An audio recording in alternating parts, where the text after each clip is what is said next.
Fala rapaziada, começando mais um vídeo aqui no canal.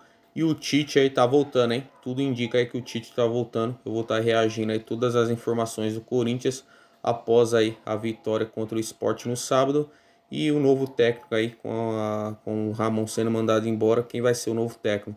Estavam na dúvida aí do Dorival, né? Mas agora tudo indica aí que vai ser o Tite. Vou estar deixando os agradecimentos aqui na descrição. Fechou? E agora bora para o vídeo. Então o Tite estava esperando talvez por alguma coisa. Não pintou lá no final de 23 para 24, ele pega o Flamengo, e o Flamengo na América do Sul é o time que tem mais investimento, então ele vislumbrou talvez possibilidade de títulos, o que não aconteceu. E nesse meio tempo, nesse período pós-Copa do Mundo, o Tite foi dando recusas negativas ao Corinthians. O que mudou a partir de agora? Bom, segundo Pedro Ramiro, o Tite nesse momento ele aceitou conversar. E o Corinthians, que estava negociando com o Dorival Júnior, que teve reuniões na sexta-feira e no sábado, percebeu um esfriamento, um distanciamento, um não interesse. E aí, irmão, é aquela coisa, né? Você tem que querer quem te quer. E eu falava pra vocês, tá muito claro, tá muito claro. E estava claro pra mim, quando o Dorival aceita conversar com o Corinthians, que tipo, bom, o Dorival que recusou o Grêmio, recusou o Fluminense, recusou o Santos, ele vai querer o Corinthians, ele quer treinar o Corinthians. Quando ele recusa, entre aspas, né? Porque não chegou a ser uma recusa, mas como ele dá uma ensaboada no Corinthians, é porque ele está esperando o São Paulo. Isso é muito claro, gente. A leitura é óbvia. Ele não quer se queimar com uma torcida que tem identificação com ele e que ele sabe que ele será o próximo técnico do São Paulo. O Zubeldia ganhou o clássico contra o Santos, o que era natural, o que iria acontecer. Mas o Zubeldia está pendurado desde o ano passado. Então, no momento em que os caras decidirem demitir o Zubeldia, o Dorival vai ser chamado. E ele sabe disso. E ele não precisa, vamos combinar, o Dorival tá ganhando da CBF até a Copa do Mundo. Então ele tava, sabe, numa boa, numa pressa diferente da do Corinthians. E o Corinthians, peraí, tô conversando com esse cara aqui, tá me dando sinais aqui e tudo mais, até que o Tite resolveu conversar. Muito também influenciado pelo seu filho. O Tite e o Kleber Xavier, seu fiel escudeiro, eles se separaram, né? Vocês sabem muito bem disso. O Kleber Xavier resolveu seguir a carreira de técnico, não pegou nenhum time ainda. Mas ele percebeu que o Tite já tinha uma parceria, uma relação com o Matheus Bach, o seu filho, que ela foi ganhando um outro contorno, né? Uma outra forma. E o Kleber resolveu seguir a carreira dele e tá tudo certo. E hoje o Matheus é o auxiliar direto do Tite. Tem também o preparador físico Fábio Massarejan, campeão do mundo pelo Corinthians, né? Toda aquela comissão técnica lá, né? Que também esteve em Copas do Mundo, é um cara que trabalhou, trabalhou em muitos clubes, Grêmio, Inter, Atlético Mineiro, Seleção Brasileira há muito tempo, é um papa da preparação física no Brasil, né? Paulo Paixão e o Fábio Massarejan. Viria também. E o Matheus é um entusiasta desse retorno. Inclusive estava curtindo todos os comentários aí da galera pedindo pro Tite voltar aí nas páginas do Corinthians. Pois é. Então, começou a rolar uma aproximação. O Corinthians não fechava com nenhum técnico, né? Nem com o Dorival, nem com ninguém. Rolou uma sondagem lá no início. O Tite e o seu staff estavam esperando algo do exterior. A coisa, provavelmente, eles receberam alguma informação de que talvez não vá rolar. Ou, como essa situação vai acontecer só depois do Mundial, o Tite resolveu ouvir o Corinthians. Ao ouvir o Corinthians, o Pedro Ramiro também informa que teve conversa até com organizadas para dar aquele apoio e tudo mais, porque existe, por parte da torcida, eu já pergunto para vocês aí, já libero o chat para isso, se tem algum tipo de mágoa, alguma coisa, né, por ele ter recusado o Corinthians em outros momentos, e isso é muito comum, né, às vezes o cara tem outro objetivo de carreira, teve aquela ideia do Flamengo, né, que ele dizia, não vou trabalhar em 2023, aí ele pega o Flamengo ali faltando 2 meses, porque ele diz que, cara, era um ajuste, né, eu precisava... Tinha 10 jogos ali, menos que isso, até para comandar o Flamengo agora para projetar 24. Eu tive que chegar antes. Foi a explicação dele na época. Mas eu tô vendo aí já, nesse zoom da notícia, uma repercussão muito positiva com o nome dele. Porque não tem como, e eu vou falar como torcedor, né? Eu tenho uma relação com o Renato Gaúcho em que nem sempre a gente vive de amores, né? Ele, muitas vezes eu fiz críticas como treinador e tal, mas o Renato é o maior ídolo da história do Grêmio, como jogador e técnico, né? O Filipão talvez esteja um pouco acima como técnico, mas vocês entenderam. É um cara que a gente tem muita gratidão. Então eu queria saber como é que é a relação do corintiano com o Tite. Eu acho que a gratidão ela existe e sempre vai existir. E eu entendo a mágoa em algum momento. Só que nesse momento em que sem o Dorival, por exemplo, que era um técnico que a gente imaginava como a maior possibilidade. Cara, você se volta para os outros nomes, ou você inventa um estrangeiro e E aí você dá um tiro no escuro, porque pode dar certo como um Abel Ferreira e Jorge Jesus, mas pode ser um Pedro Caixinha, um Gustavo Quinteiros, um Jesuado Ferreira, pode ser um Vojvoda que dê certo, não dá para saber. A menos que você, cara, um Léo Jardim, mesmo o Léo Jardim, que agora começou a dar uma recuperada no Cruzeiro. É difícil, cara, você achar um estrangeiro nesse momento para chegar em meio à temporada. Um cara que conheça o futebol brasileiro. Mano Menezes, não vou nem citar, né? Já teve aqui recentemente, inclusive, tá parando no Grêmio. O Fernando Diniz, que é um cara que demanda uma outra estratégia. Não tem, gente, não tem. Falou assim, Fábio Carille, sair do Vasco, esqueçam. Luiz Castro, não vai pegar nenhum time agora.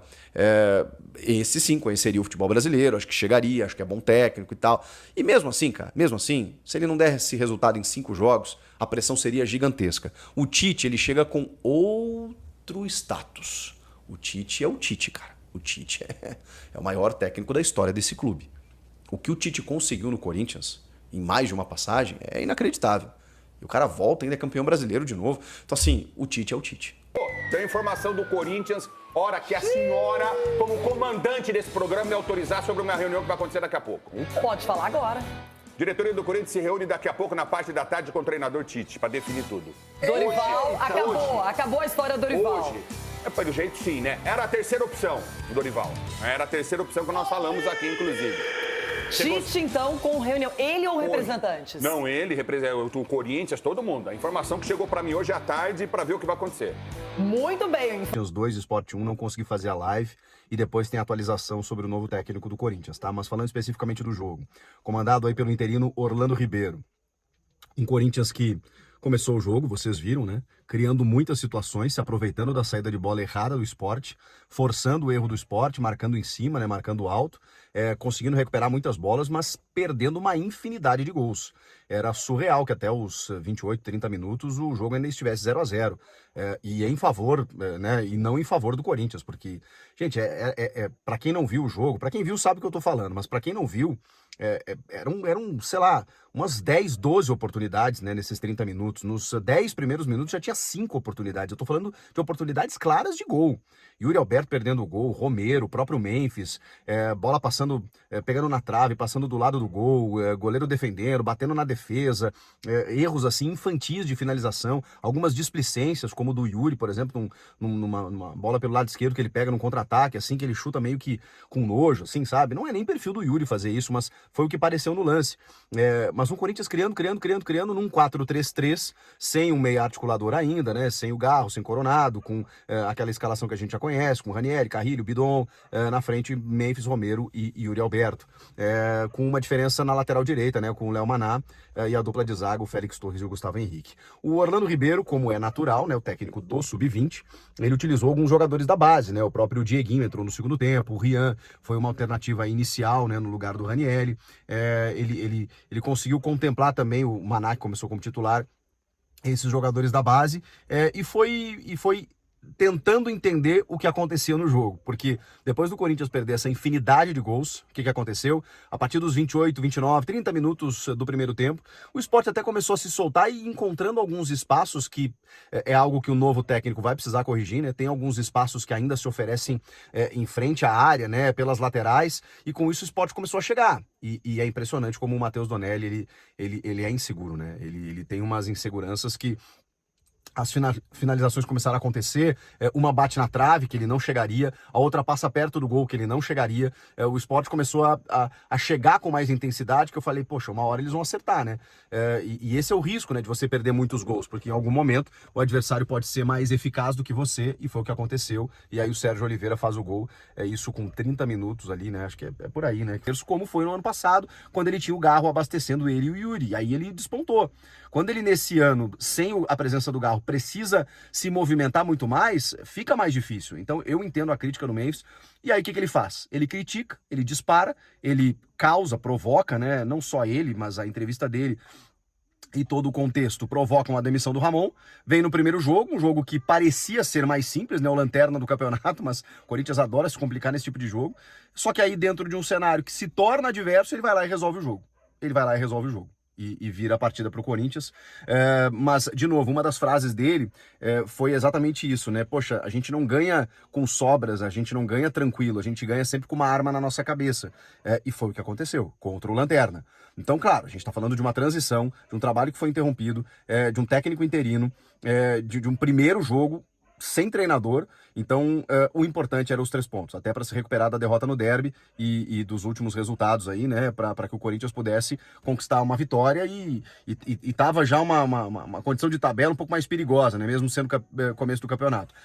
Aí estamos diante de um caldeirão que vai ferver, porque aí vocês sabem que o Romeu Tuma Júnior, que foi o líder, né, o presidente do Conselho Deliberativo, líder do processo de impeachment, foi afastado temporariamente aí e tal. Vocês imaginem se alguma coisa é provada contra o Augusto, o que acontecerá nos bastidores do clube, porque aí provavelmente ele vai ter todos os motivos para ser empichado, para ser retirado de lá e obviamente vai cair em descrédito total com o torcedor, né, que tem uma expectativa de um gestor que faça o melhor trabalho, né, e que pense no melhor pro clube, ganhou agora o Paulistão, que tá investindo, que tá entrando no regime lá de dívidas com os credores lá para poder pagar, mesmo que ao longo prazo, e quitar algumas dívidas, né, que tá tentando algumas medidas interessantes agora, dentro da legalidade, né, é o que o torcedor espera. A gente tem que esperar o encerramento do inquérito para ver o que vai acontecer. E isso tá próximo de acabar. Essa é a notícia que eu queria passar para vocês. A gente tá muito próximo de saber o fim disso. E eu entendo o torcedor que pensa o seguinte: caramba, mas por que isso tá acontecendo agora na gestão Augusto, que não aconteceu na gestão do Willian, na gestão Andrés? Isso é um grande problema. Não o fato de estar acontecendo agora, porque a fiscalização ela tem que acontecer o tempo inteiro, mas realmente, os últimos anos e as últimas gestões do Corinthians, elas fizeram o que quiseram e ninguém apontou o dedo, e ninguém abriu o inquérito policial, e ninguém investigou, e tinha coisa para investigar. Se a régua a partir de agora for essa, que bom, mas